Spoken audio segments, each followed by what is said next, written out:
Shalom from Jerusalem. This is Israel at War, an update on day 621 of the war, which started on October the 7th, 2023, with a horrific attack and massacre by Hamas, but which has now grown into a full-blown campaign against Iran, the Israeli forces against Iran, perhaps another and even bigger player will join the campaign quite shortly.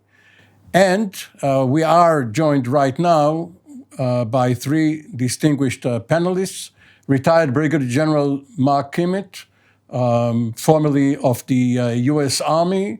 Congratulations for your 250th birthday. Not yourself, Mark, the U.S. Army's. These days I'm feeling that old. Well, maybe you should ask for some pesticide expert to come over and clean the house. And Mark has been an Assistant Secretary of State for Political Military Affairs, as well as a veteran Army officer, including service in the Central Command area of operations. So another Brigadier General, retired or in the reserve, whichever you want to put it, Dr. Amnon Sofrin, formerly of the Directorate of Military Intelligence in the IDF, as well as Mossad, where you headed the Intelligence Directorate. Dr. Sofrin, welcome. Good to be here. And let me introduce a colleague of yours from your Mossad days, and perhaps even earlier, Oded Elam. Hi, Oded. Thank you for having me. Thank you, all three of you. So we are now apparently taking part in a war of biblical proportions. It started with swords of iron, then we had Gideon's chariots, and now apparently it's the rising lion, which the Israeli government announced a week ago, Friday, early on Friday morning. And all eyes are right now on Washington, and most specifically on one single person, the Commander-in-Chief, Donald J. Trump. And General Kimmett, you know how the national security apparatus works. Recommendations, options, debates, but finally one decision maker. Now, it's quite a bet, because between the time you are now speaking and the time our viewers are watching you, things may happen. But if you can always, nevertheless, let us have a guess, an estimate, an assessment, what's President Trump going to do? Yeah, well, Amir, before I give you my estimate, I've got to give a great nod of the cap to the bravery and the audacity of the Iraqi Air Force, of the Israeli Air Force, and for that matter, the members of Mossad. Just an absolutely stunning operation they conducted and are conducting. So here in D.C., I think people recognize that the Iranians have the worst possible challenge in terms of saying what's next. You've got a determined prime minister in Israel, and you've got an unpredictable leader in Washington, D.C. I would not want to be one of the advisors to the Ayatollah to say what's going to happen next. Having said that, I think there's some clues that President Trump has given us. He has consistently say that he gave the Iranians a chance. He continually says they should have taken the deal. He continually says that we've got the capability, we know where the Ayatollah is, and we're letting you live for now. Those are indicators, those are warnings, but I'm not sure that really adds up to a definitive determination and answer on the part of Trump. I would say right now he's probably 51-49 in terms of dropping the massive ordnance bomb and the penetrator onto the Fordow facility, but I don't think I could give you better odds or a better prediction than that. A big, beautiful bomb. He would probably put it instead of his one big, beautiful bill, which is making itself through Congress. General Sofrin, aren't we trying to judge President Trump through our own Western Occidental glasses, while he is trying to judge Khamenei through the same glasses? And someone must be missing the point here. Maybe these are two different outlooks, two different narratives, or three. First of all, each one has its own point of view. That's for sure. Now, if you look at our point of view, we want to end up with this game, and we want to demolish all the facilities of the nuclear program of Iran. And Fordow is one of the most important of them, because it is what we call an enrichment facility that cannot be hit from the air by us only, and that means we need the American for assistance. And if Fordow is still alive and kicking, and they have 400 and even more, a little bit, of enriched uranium that can be applied into Fordow and enriched to the level of 90% and above, they have all the ambition, all the capabilities to go on and advance to a nuclear facility, to a nuclear device. Now, regarding the two other points of view, this is our point of view, of course, and this is what concerns us more. And that's what one of the reasons that we went out into this operation, in order to demolish all the capabilities of Iran regarding nuclear capabilities and ballistic missiles that carry out this device if needed. The second point of view is Khamenei. Khamenei wants to survive. He says we are an ancient people. We are more than 3,000 people on Earth. You cannot demolish us just like that. We have our own pride. We won't give up. We will fight up to the last bullet. And we are not going to apply to each pressure that you are going to apply on us.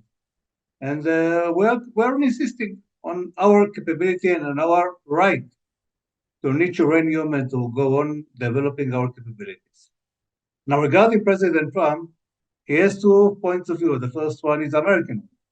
And the American one is the most important because he's the president of the United States and not the president of the whole world, even though he's a world leader.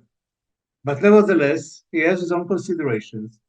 Now, he has the side objections and the side resistance of people who tells him not to go and attack Iran and not to drag the US into this war because nobody can predict what can go on. There are American garrisons all around the Middle East that can be attacked by the Iranians or by the proxies in return to such an attack. And this is going to has a potential of developing into a mess that nobody can predict right now. So, Oded, let's try to wargame what will happen.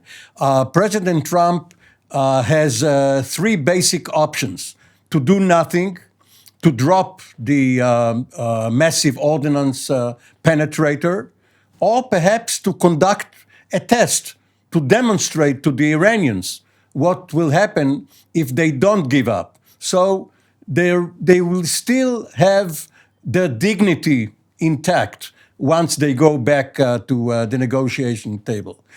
What will happen in your view?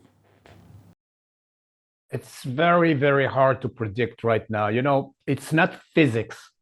It's not where you take a big hammer and you hit a nail and you know for sure that the nail is going to get stuck right into the wooden plate.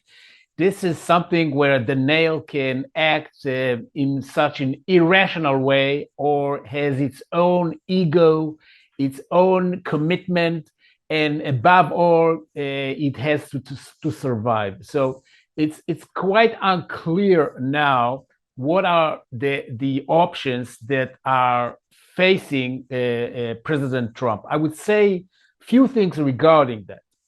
First of all, there is an intermediate option, which means that Trump will not actually participate in bombing Fordo with this GBU bomb or MOP or so on using B-2 or B-52, but facilitate some sort of assistance to the Israeli Air Force, like reconnaissance, like fueling, like and so on, in order to stay out a bit of this conflict and not be totally involved. I hope it's not the case, but it's also an option. The second option, of course, is that Trump will join the campaign and will take a part in it.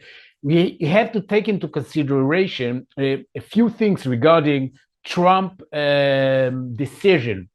Amnon had says correctly, the Americans are more vulnerable right now, which is ironic, than the Israelis, because the bases of the Americans are located about 350 kilometers from Iran, and the Iranians have quite a significant amount of short-range missiles that can hit the American targets, as well as, of course, the other places like the Emirates. And the third thing that I would say is Trump might try to drag the Iranians back into the negotiation table after suffering a major blow, and then try to get them as close as possible to the American terms. That will mean that the Iranians, in fact, not capitulate, but will be more open to the terms of the administration. Those are basically the options that we are facing.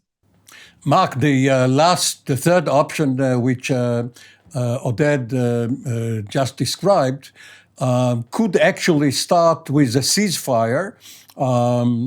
President Trump yesterday said that he's not interested in a ceasefire. He wants a final resolution of the conflict. But it could happen that the first step towards the final resolution would be a cessation of hostilities for now. If that happens, and we will still have a few days or a few weeks between the ceasefire and whatever happens, perhaps the negotiations will collapse again. How can you measure victory and defeat by either of the sides?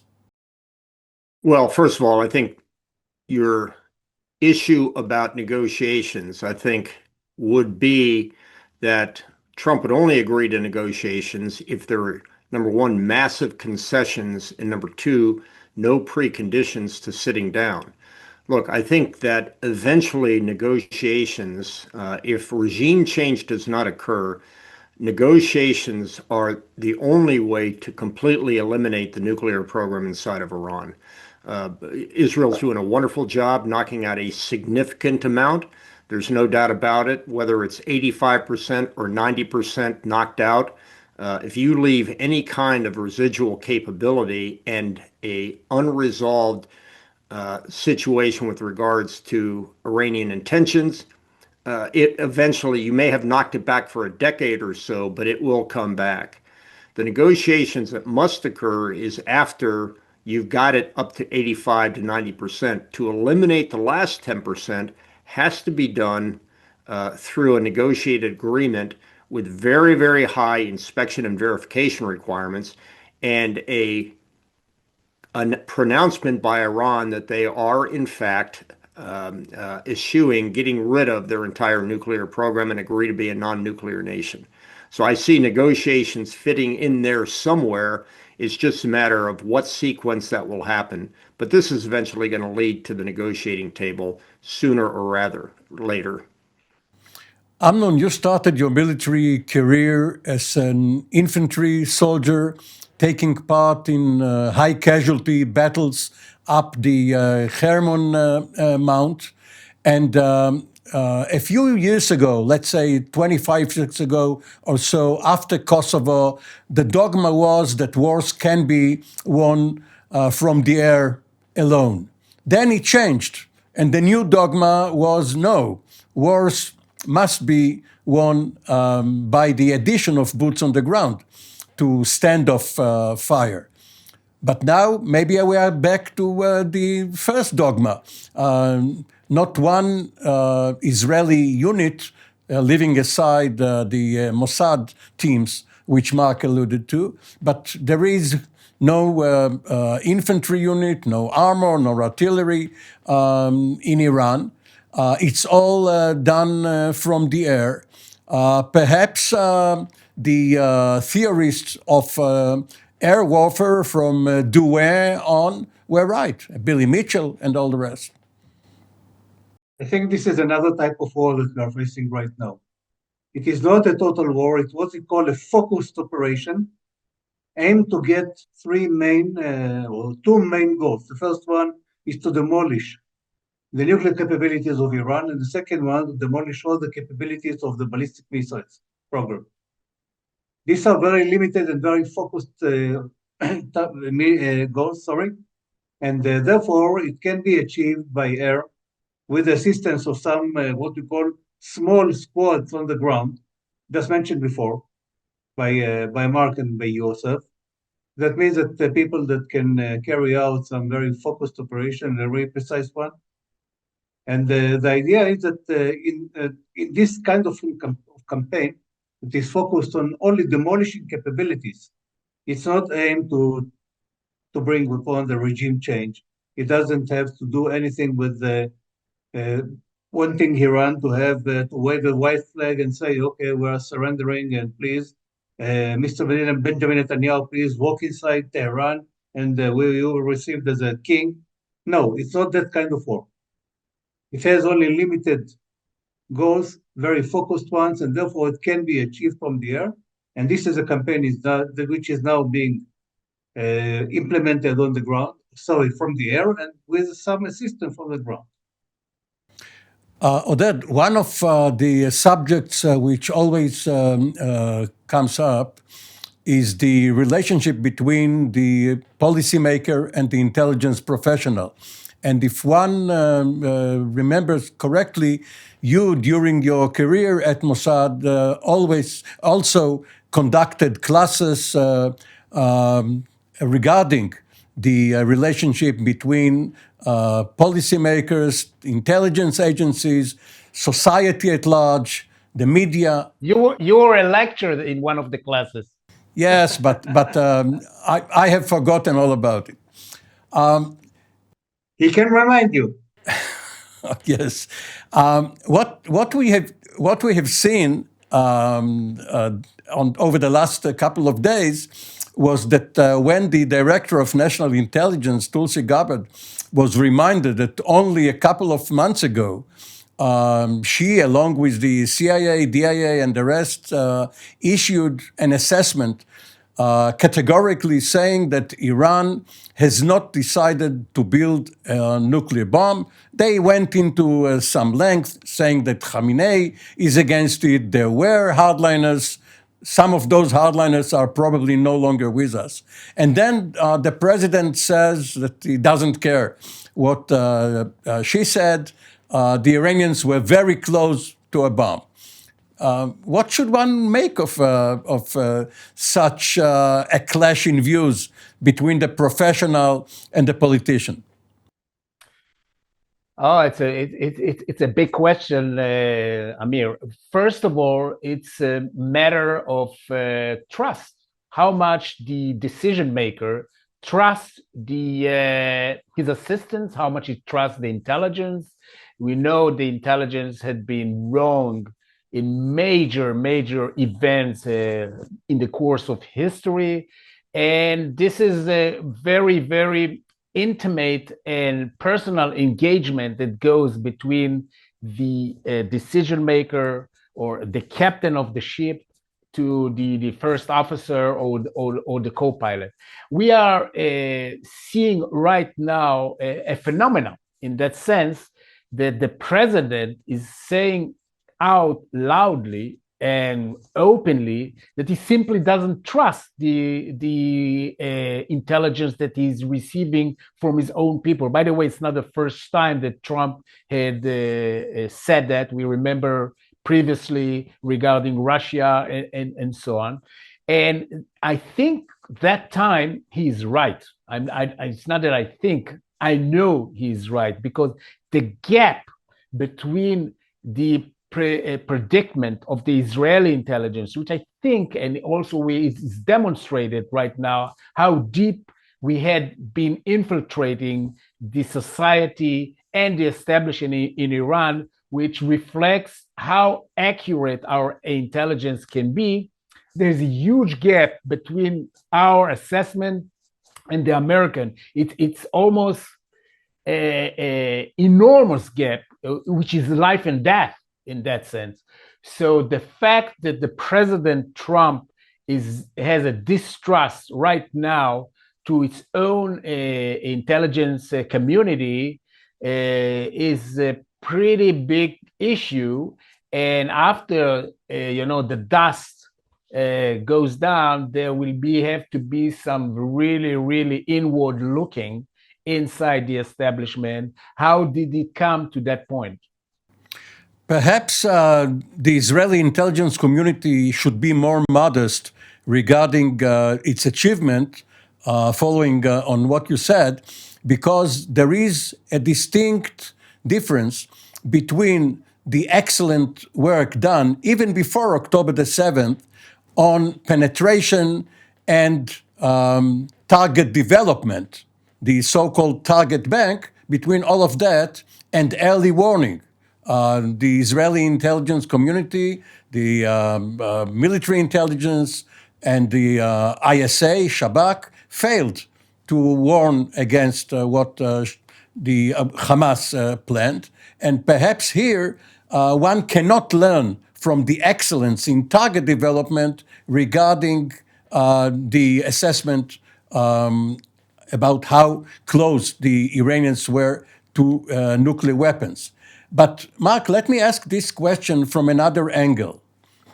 Provided that the policymaker should consider the intelligence he gets as a set of facts, he can, of course, make his or her own decisions regardless of the facts. But he cannot abuse the intelligence he gets to justify his decision.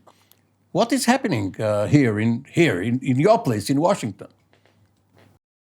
Well, first of all, I would note here in Washington that when they went up to Camp David for the discussions about over the weekend before this came about, Tulsi Gabbard was not invited to those meetings. She was supposedly on reserve duty. But I think that this president is willing to not necessarily discard intelligence that doesn't square with his biases, but I think the fact that Israeli intelligence was provided, no doubt, I think that may have squared better than to his biases than what he was hearing from the DNI. I would note two things. I think everyone needs to recognize that America probably has the best technical intelligence capabilities in the world. Overhead platforms, electromagnetic spectrum, but our human intelligence kind of sucks. And that's where Israel is unparalleled in the world in the ability to collect human intelligence. And so I think that if you're asking an intelligence agency, what are the intentions and what is the thinking that's going on behind the leaders within the leadership groups in terms of what they're going to be doing about their nuclear capability, I think I would trust human intelligence far more than technical intelligence. Amnon, how long can Israel sustain this war? Apparently, the Israeli society has grown used to the situation, especially since the last couple of days and nights were not as costly as the first ones of the war. We don't know whether Israel has enough munitions, both defensively as well as offensively, but let's assume that this is being taken care of. But pretty soon, especially if the Americans do not join the fight, there will be almost no targets left. So how long will Israel go on and not agree to a ceasefire?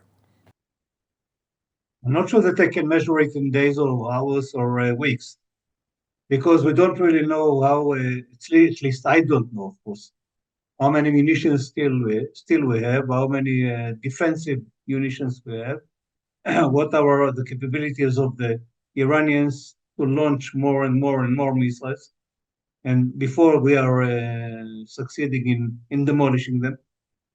So it's an equation that some of the parts are missing, in my opinion, at least, according to my knowledge. I believe that we can go on fighting like that within a week or even a little bit more. Because, as you said, if the Americans are not joining the war and they're not going to attack Fordow, to demolish Fordow, and this will be about the end of the nuclear program of Iran for the time being, then I believe that within a week or so, we are going to exhaust all our targets and to go over and over and over again and to try to hit the same places one more time and one more time. It won't make a big difference between the current situation and what can be applied within a week or so. So let me end up by quoting what Colin Powell said mistakenly, a slam dunk prediction. Regardless of whether the war goes on or not, we are certain to have more panel discussions like this one. I would just correct one statement, that the slam dunk statement was not made by Colin Powell. It was actually made by George Tenet, who, oh, by the way, was the head of intelligence for the United States at that time. Right, there was no DNI at the time, and Colin Powell relied on it. He was the head of the CIA. That's right. But the DCI was the head of the community at the time, too. So thank you for the correction, General Mark Kimmich, General Dr. Amnon Sofrin, Oded Elam. Thank you all. We will certainly meet again in the same premises.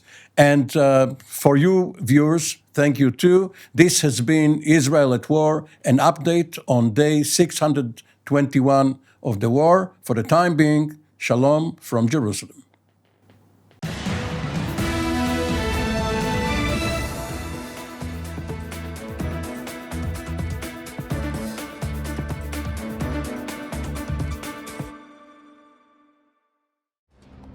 For more of TV7's productions and editorials, we invite you to visit our website at www.tv7israelnews.com.